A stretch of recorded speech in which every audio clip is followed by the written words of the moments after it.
Here's how mastering human psychology can 10x your income. In university, I actually studied to become a psychologist. Now, as a psychologist, we were taught that every human being, stay with me here, every human being has belief systems. Would we be right? Right? Or a way of thinking. That is called a frame, okay? So your belief system primarily comes from when you were a child, from ages of like 4 till about ages 13. So who your parents were that were raising you, maybe the religion you went to, or maybe who your friends were that you hung out with. Like maybe even if you're a kid now, you're influenced by who you follow on TikTok, right? And they influence your way of thinking or your world view, right? So belief systems. What is one belief system that you have every time a salesperson starts talking to you? Would it be, how much is this gonna cost? Now, the question is, why do you have that belief system? It's because society has instilled that into your mind, right? Because you see billboards trying to sell you something. You're on social media, you see ads trying to sell you something. You turn on the TV, the radio, you're always being sold to all of the time, okay? So because of that, you and your prospects have built up defensive mechanisms in your mind. Okay, we call these frames as a psychologist, that anytime you feel like you're being sold to, your guard goes up. Okay, you with me on this? Now, you want to learn how to help your prospects overcome that frame or way of thinking, otherwise you're going to get a lot of objections at the end of the conversation or conversations. So how do I take them out of their belief systems or current way of thinking? It could be, I need to talk with my spouse before I make a decision. I always do more research before I decide. I need to, talk to other decision makers in the company before I can do this. So those are belief systems. So that's called a frame, okay, belief system. So the question is, how do I take them out of that belief system, that way of thinking? That is called a deframe. Write that down, deframe. So that's deframe. And then how do I reframe them? If you've ever heard of reframing, that is the process. How do I reframe them into a new belief system or a new way of thinking? Are you with me on that? So how do I, in that example, if every human being, every prospect you talk to has a belief system of how much is this going to cost me, and that's all they're thinking about while you're talking to them, what do you think typically is going to happen at the end? They're going to say, it's too expensive. Your price is too high. Can you give me a discount? Or I can't afford it. That's what they're going to say all the time, even if they can't afford it, right? It's not like the money doesn't exist. See, they're already spending that money on something else that in their mind at that point is more of a priority than what you were offering them, your solution. So how do you take them out of that, here's the priority, what I'm spending the money on, and switch them over to your solution is now the number one priority where they want to shift that money over to you. With me on that, okay? With human psychology, you have to understand this. Every question that you ask has to do one of three things. If you want to get into, like, I'm talking the top 1% of your industry or higher with how many sales you're making, the questions you have to ask them have to trigger some type of doubt in their mind that what they currently have, or maybe what they don't have, depending on what you sell, you're going to trigger doubt in their mind that maybe what they're doing or what they have is not so good. Because if you can't get them to doubt that, it's going to be hard for them to become open to what you're offering, okay? So every question has to start seeding that doubt, or a lot of your questions. Your questions also have to help prevent objections from happening in their mind. So let's say if you sell to consumers, what's one belief system? I need to what?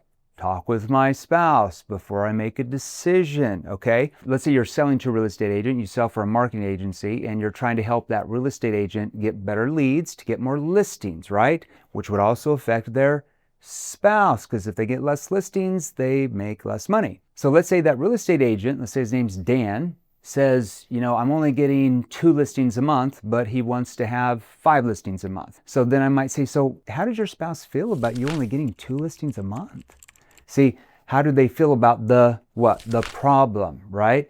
And, oh, she doesn't like it. Blah. I mean, does she want you to get up to 5 listings a month so you guys can make more money? Oh, for sure she would want that, right? So see how I'm starting to prevent the spouse objection. That's a pre-frame, okay? There's other things I have to do, but that's what I'm doing, all right? Now, also my questions that I ask also have to be built to not only help them here and here feel the pain of their current situation and have a fear of continuous pain or a fear of future pain, but they also have to be built where they actually can see an end out.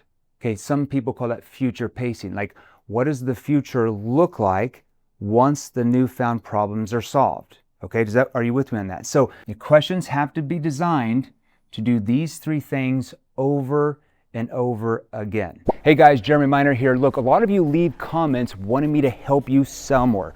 So the easiest way to get a hold of me, the quickest way, is to text me. So text me right now. It's 480-637-2944. So 480-637-2944.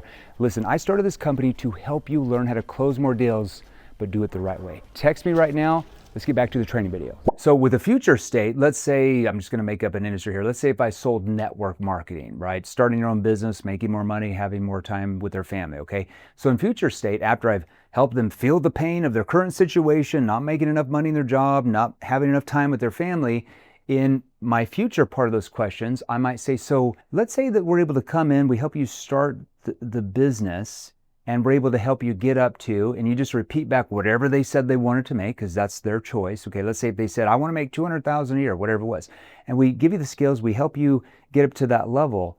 What would you do with the extra money coming in?